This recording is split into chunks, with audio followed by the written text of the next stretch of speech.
कालमती गांव में एक पत्ता तक नहीं हिल रहा था, बस भयानक गर्मी और मौत जैसा सन्नाटा था। पर सबसे अजीब बात यह थी कि गांव के खेत में गड़ा वह लकड़ी का पुतला हर रात अपने आप एक कदम आगे बढ़ रहा था। इसलिए गांव में खौफ इतना था कि शाम ढलते ही लोग अपने अपने दरवाजे बंद कर लेते थे, क्योंकि किसी ने भी उस पुतले को वहां नहीं गाड़ा था। लोग कहते हैं वह एक रात अचानक जमीन फाड़कर बाहर निकल आया था, लेकिन एक रात गांव के उस सन्नाटे को एक दर्दनाक चीख ने चीर दिया। सुबह एक औरत की लाश उसके घर के बाहर पड़ी मिली। उसका शरीर बिल्कुल नीला पड़ चुका था, जैसे किसी ने उसके जिस्म का सारा खून चूस लिया हो। और उस दिन से रात होते ही गांव में कुत्तों के रोने की आवाजें गूंजने लगी। लोग डर के मारे रात भर सो नहीं पाते थे, क्योंकि हर रात उन्हें अपने बंद दरवाजों के बाहर से अजीब अजीब आवाजें सुनाई देने लगी थी। लोग अपने बच्चों को सीने से लगाए अंधेरे में थर थर कांपते रहते, लेकिन फिर भी सुबह होते ही किसी न किसी की लाश मिलती थी और उनके चेहरों पर डर साफ दिखाई देता था। इसलिए गांव वालों का डर अब भयानक दहशत में बदल चुका था। ऐसा लगने लगा था जैसे अगला नंबर किसी का भी हो सकता है। फिर एक दिन सब मिलकर सरपंच के पास आकर विनती करने लगे, ये सब कैसे रोका जाए।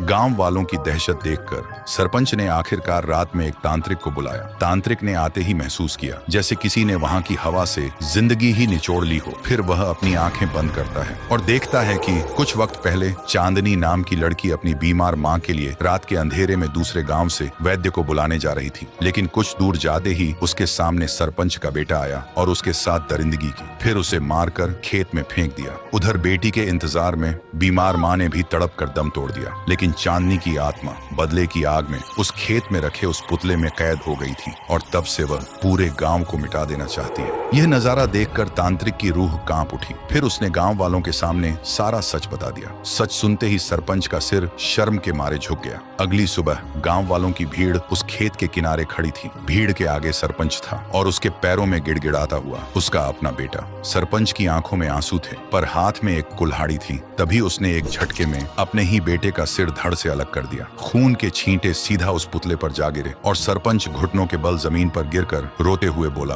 तेरा बदला पूरा हुआ चांदनी। इस पापी खून से अपनी प्यास बुझा ले और इस गांव को बख्श दे। तभी आसमान का रंग बदल गया और देखते ही देखते वह पूरा पुतला राख बनकर हवा में उड़ गया। उस दिन के बाद से कालमती गांव में मौत का सिलसिला तो रुक गया था, लेकिन उस खेत की तरफ जाने की हिम्मत आज भी कोई नहीं करता। तो दोस्तों, बुरे काम का अंजाम हमेशा बुरा ही होता है। आप अपने पाप दुनिया से तो छुपा सकते हैं, लेकिन ऊपर वाले से कभी नहीं छुपा सकते।